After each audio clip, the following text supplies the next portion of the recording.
Hi guys. Um, I had a few strange things happen just now. Well, over the course of a few hours. But the last one was just recently. I had a kind of an infection or something. I had to go and see my doctor, and the doctor, the obviously the receptionist says, Anyway, I kind of have got an infection in the nether regions, and it's all red, and it's not going away. So I don't know what's wrong, but it's so embarrassing. I have to think about 20 times before I even try and mention it to the doctor. Imagine if it's a woman. If it's a woman doctor, I suppose it's all right. If it's a bloke doctor, I don't want to. Anyway, I made an appointment to see a doctor, and when I went to the reception, she said, "Where's the problem?" And I said, "Can you give me a piece of paper?" So I wrote it down on a piece of paper. Like I said, in the nether regions. And then I did like two legs and then a cross in the groin area. So she said, "Is it bleeding?" I said, "No, it's not bleeding, but it's really itchy and red, and it's like spreading, it's getting bigger." So she said, "Oh, okay, I'm sorry, we can't offer you anything. Just go to the A&E. A lady said, "Go to the A&E." And the receptionist said, "You can go to like the walk-in centre in Norwich. There's a walk-in centre." And I said, "Yeah, but I need to air the thing out. If I bloody is sitting I have to drive there. It's going to take me a while to get there, and then I have to sit there for 2 or 3 hours because it takes about 2 or 3 hours. There's a waiting time, and there's a problem parking there. I don't want to get a ticket or the car towed away. You can't park there, and I don't know how to park with apps or the gadgets. I don't know what to do." So you know what I did? I put my three fingers together of my left hand, and I prayed, and I said, "Please God, let a doctor see me today in this clinic today. Let her change her mind." I thought, it's impossible, right? So then I was saying, "Yeah, but I can't really go there. It's going to take a long time." And then she walked away. She said, "Okay, hang on a minute." She came back and she said, "Yes, the waiting time is about 2 hours." And she said, "Hang on a minute." She went again. And then she said, something like, "In 2 weeks' time, we can make an appointment for you. We can't do it now." And I said, "Yeah, I understand that." I said, "Okay, I'll just wait." And then she left again, and she said, "Wait." And then she came back. She said, "Come back today at 3 o'clock." So that was the first strange incident. The second incident, I went to Waitrose, and there was a queue of cars all the way on the high road, on the high road, and it was just packed today. This is the queue for the Waitrose. Look, all the way on the main road. I've moved up a bit, and now I'm at the beginning of the kind of queue to go inside. It's still going to take at least 20 minutes. As I went through the traffic, I had to do a right turn, and I just had to wait a long time. And there was a van in front of me, a lady that had to turn in, and she had a van inside already. There's no way she was going to let me through. So I was thinking, the car behind might let me through. But then I thought, I'll do it again. I put my three fingers together, and I said, "God, please let her let me through. I think she will let me through." And I visualized myself going through in front of her and her letting me. I said, "God, let her let me through, please." And I couldn't believe it. She was just about to move, she flashed me and she let me through. I couldn't believe it. I said, "Oh, thanks." And then as I was in the traffic, I made the note saying, "No, really, thanks again." Okay. And the third one, my dad always said this happens in threes, right? FM travel. In Manchester, why does this always just come up on its own? Yeah. So the third one was, when I went to see this doctor, it was a black guy, and I haven't seen a black guy here before as a doctor, and I thought, "Oh, okay, that's interesting, that's new."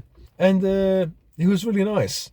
So I said to him, "Well, I need a liver scan because I have a scan every once in a while, and like a full blood count or whatever that to do with the medication that I'm taking, and what is it? Oh yeah, my nether region area." So he checked it and everything, and he gave me a hydrocortisone cream, and he did a swab, and he said, "Oh, we'll see, what it could be." So anyway, so I said to him, I thought, I'm just going to say it. because he's so nice. He gave me so much time. Usually you just get a few minutes, but he gave me about 10 minutes. It was really good. I said to him, I think I have ADHD. I said, I'm quite sure I have ADHD. I don't think I have it. So he put his hands like that. He said, what do you mean? Why do you think you have ADHD? I said, I don't think. I know I have ADHD. He said, okay, why do you think you know you have ADHD? I said, so I explained to him so many things. I said, I can't make appointments. Like, if you said to me today, come and see me at 3 o'clock, I'll make it today. But if you say in 1 month's time, I'll forget. And I have so many problems. I've had in the past so many problems with, appointments for, for the doctor's appointments, dentist appointments, and meeting friends. I've lost friends because I can't make the appointment. I think I'm going to remember. I write it down, but I don't remember that I've written it down. Or it becomes ultra stressful. Like, if I have an appointment for the dentist and it's in about 2 weeks' time, I put it where I can see it. And every day I have to constantly remember. I have to tell my brain, I've got an appointment in 2 weeks' time. I've got an appointment in 10 days' time. I have to constantly remind myself. So also, I've done like projects. I've started businesses where I was ultra motivated. I mean, unbelievably motivated. I had like a diarrhea of ideas. Like, it's just amazing the way my brain works. And then there's a drop off after a short period of time. I'm not motivated anymore. And I said to him, I've been taking antidepressants for 31 years, and yet I need stimulation. I need that dopamine hit or whatever it is. I need about 20 teas a day to make my brain feel alert. If not, I'm droopy. I'm so dopey and so sleepy and tired and lethargic and totally unmotivated. That's why I've done the coffee enema for 13 years now, because that puts coffee into my colon or into my body, and I feel a surge of energy. And I get these great ideas and stuff. And so I said to him, maybe I shouldn't be on these antidepressants. I've been misdiagnosed.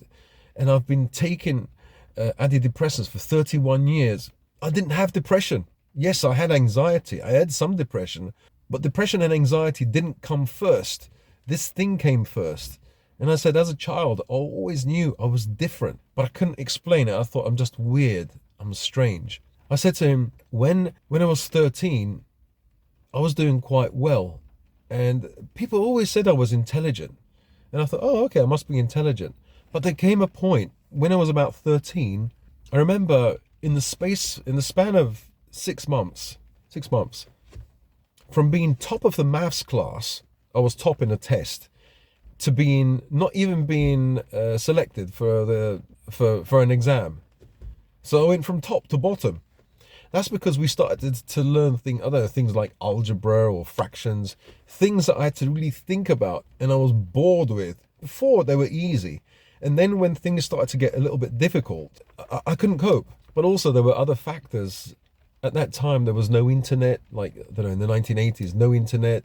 There was just the library. I was 13. My parents are not going to allow me to go to the library at that age.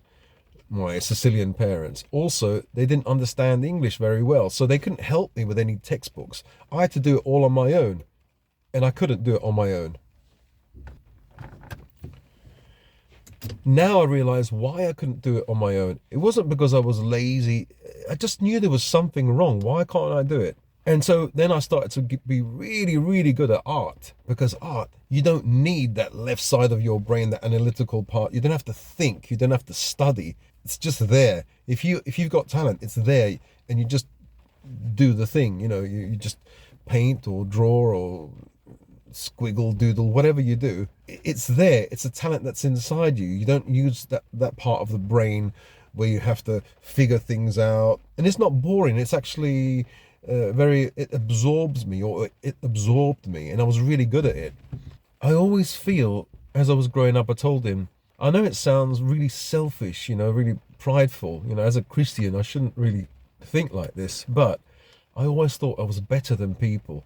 When I say better, I don't mean that I'm better than another person. It means that I'm at least as smart. No, I don't think I'm as smart. I think I'm a lot smarter, a lot more intelligent, but not a normal kind of IQ intelligence, analytical one, a weird one where I can think laterally and weird stuff that people can't think of. They think, what the fuck is that? How do you think these things up? How do you get these ideas? I always thought that, and I thought, but these people, like basic level people, are successful.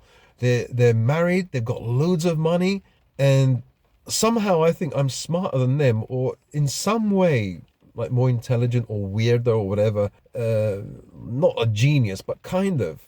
And yet, I get nothing done. My life is a mess. I'm disorganized. My relationships are all messed up. I get things wrong, and yet, like, I can't fit. Like, now that I'm getting divorced, I realize that my parents, first of all, did things for me, like paying the bills and doing all the boring stuff, and I did the kind of creative stuff. My wife, since we've been married, she pays all the bills. She looks after all the bank accounts, because I've always said, oh, I don't like doing things like that. It just does my head in. Now I realize that's one of the traits of ADHD, that you can't pay bills because it's boring. It doesn't, the ADHD brain, there's something wrong with the executive function. And so you don't like to do boring things. Boring things are things that require effort. You having to read a whole letter, like electricity bill, having to go through it. It's just like torture. And yet I can spend 3, 4, 5 hours, with AI, asking it questions, doing research online about the mechanisms of a certain disease, cancer, and how IGF-1, mTOR, and other things kind of work in the body. I can study or look into alchemy, martial arts, or whatever. Things that I'm really interested in, I'm saying, I can really go down that rabbit hole for hours and hours. And I could create a PDF just on the stuff that I've learned, in every subject. But when it comes to paying the bills, I can't do it. I'm like shackled. My brain is like such a simple thing. So I explained everything to this guy, and he smiled, and he checked my nether region, and then he said, "Oh, okay. Well, we'll swab it, and then I'll give you hydrocortisone cream, and then we'll see how it goes." Then he said, "How do you think I know a lot about ADHD?" Because he was listening to him saying, "Yeah, that could be right. It could, maybe not." He said, "I have ADHD." I said, I had, like, my jaw dropped, and I thought, "Oh, really?" I said, "You're the first person I've ever met that has this ADHD." He said, "Yes, you seem to tick all the boxes." He said, "When I was young and when I was growing up, I always felt different." And I said to him, "But don't all people feel different?" He said, "Yes, but you have to look at all the cluster of all the symptoms that you have. You forget your keys and the stuff. Okay, you're forgetful. You think you're kind of like more intelligent than others, but not in a really bad way. And you feel that you've haven't accomplished the things that you've wanted to accomplish in your life. You start things, and then motivation falls apart. Your room is messy, your life is disorganized, you can't keep appointments." He said, "Based on everything that you told me, you do have ADHD, but you have to have a formal assessment." So he set me up with some kind of assessment with the NHS, with a letter. But he says you will be, they will diagnose you with ADHD. You definitely have it. But he said, "Don't worry. It's just." I said, "How do you live with it?" He said, "Well, you have to find coping mechanisms or strategy." And he said, "It's not a curse. People think it's a bad thing, but actually, he said, it can be like a superpower." He said, "You'll understand. As soon as you study it more, you'll see what I mean." And it doesn't seem like a bloody superpower to me. But at least, I was thinking, maybe for 31 years I've been taking this medication when I was misdiagnosed. Would you imagine if that's true? Like, I've been misdiagnosed. And he said that could be the case because 31 years ago, people didn't really know too much about adult ADHD. So I said to him, "Have you been diagnosed?" He said, "I haven't been assessed," because he said he knew he had it. he knew he had it once he went to med school. And I said, why don't you get assessed? He said it wouldn't change anything. I don't want to take any medication. And he says, I do have coping strategies. And I said, but you look quite normal. You're not like, like as I've been talking to you, I've been thinking about so many things and I'm distracted. He said, oh no, I'm very distracted. I've at least been thinking about 10 other different things, but I cope with my distractions. I have coping mechanisms. So he just showed me one or two. Yeah, but it's amazing, isn't it? Like the third amazing thing is the doctor that I went to see, the emergency, he's got ADHD. And there's not many people that have ADHD. I mean, I said, do you know anybody in the surgery? He said, no, I'm the only one that I know of. That's, so I thought, oh, that's they call them not coincidence, but God incidents. So those three things, yeah, amazing. So now that I know, I probably do have that. I just have to wait to be assessed. It takes a long time. He's given me a form to fill in, and I'll give it back to him. And he said to write in your own words, why you think you have ADHD, all your symptoms since you were a child up until now. So it makes a lot of sense, I've missed so many appointments. I've failed so many bloody times. And you kick yourself, you say, why did I miss the appointment? Why am I so stupid? Why am I, but actually you're not stupid. It's like, I don't know, part of the brain isn't there. the executive function, the executive has bailed out, has gone. But he said something about plasticity, neuroplasticity, and the brain rewires itself. You work around it. He said there is medication as well, but I don't want to take medication. Bloody hell! I want to come off this bloody medication that I've been on for 31 years, which is difficult, really difficult. But I think now I know that maybe I don't have depression. It's actually this ADHD that I have. I'm constantly seeking caffeine and things like that in order to give my brain a jolt of energy, of a high. I always need a high. I mean, in the past, I don't feel embarrassed saying that I've done corn, because that gives you that dopamine hit. Teas, coffees, cakes, all that kind of stuff. And, now that you have the internet, you get praise, every time you do a good video, you get likes. But the thing is, when people dislike, that's not a problem.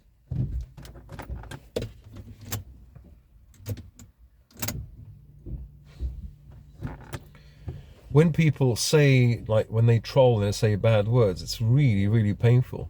And I explained that to him, and he said, yes, people who have ADHD, they take criticism. Sometimes the criticism isn't even there.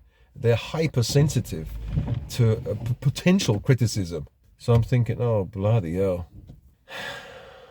No wonder I find it difficult to deal with trolls and, when they say bad stuff to me. It really affects me. So I'm going to have to find coping mechanisms. Anyway, I just wanted to say that. So if you guys have ADHD, let me know. Did you find out late or when you were young? What coping strategies do you guys use? Yeah, so I'd like to say thank you to all the guys that said, oh, just look into, you might have ADHD. And I never listened, because I thought, ADHD, what's that? That's ADD, isn't it? Attention deficit disorder. That's for children who've got autism, all wiry, they're all wound up and are problem kids at school. But I didn't think that adults can have it, or people can go through life not diagnosed and misdiagnosed with something else, like depression, anxiety, and taking bloody medication for decades. Bloody hell. Imagine if I've taken medication for decades for no reason. Well, anyway, guys, I better go, because it's really dark here and Timmy wants to go home. Don't you, Timmy? Timmy? All right. See you guys later. Bye-bye.